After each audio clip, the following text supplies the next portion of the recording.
po, good morning po sa ating lahat mga kababayan, no? Especially sa aking mga kapatiran ng Church of God. Kung saan man tayo ngayon, ingatan po tayo ng ating mahal na Diyos. Lalo na po kung dito tayo sa Manila. Lalo na po dito tayo sa Manila, mga kapatid. Tapos nagbibiyahe tayo. Dahan-dahan lang po, no? Kasi napakadulas ang kalsada. Ngayon, alas 6 na makulimlim. At saka parang uulan ata, mga kapatid, no? Bago tayo maghawak ng nubila ng ating sasakyan, motor, mag-pray po muna tayo, mga kapatid, bago kayo hawak. Para gabayan po tayo, bantayan po tayo ng ating mahal na Diyos. Ay mga kapatid, meron po tayong verse of the day. Ito po ay yung sinulat ni Pablo sa taga-Corinto, no? Ito po ay tungkol sa atin, mga may mga asawa, mga kapatid, no? Makinig po kayo para po maunawaan natin bilang may mga asawa, mga kapatid, no? Ito po ay mabasa natin sa 1 Corinto 7 verse 10.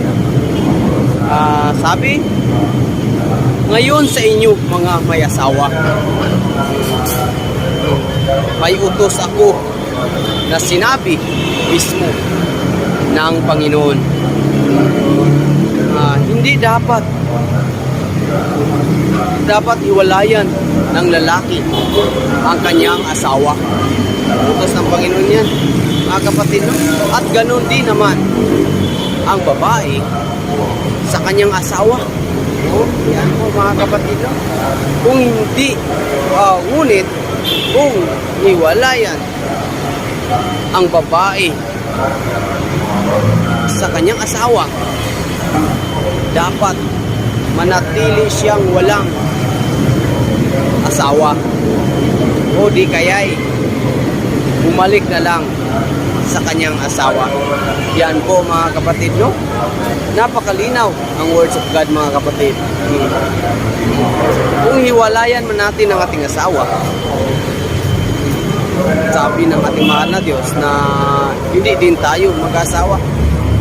Mas okay para balikan na lang natin ang ating mga asawa, mga kapatid, no? Yan po napakalinaw ang words of God, mga kapatid. Yan lang po a verse of the day natin ngayon, no? Once again, good morning po sa ating lahat, no? Ingatan po tayo ng ating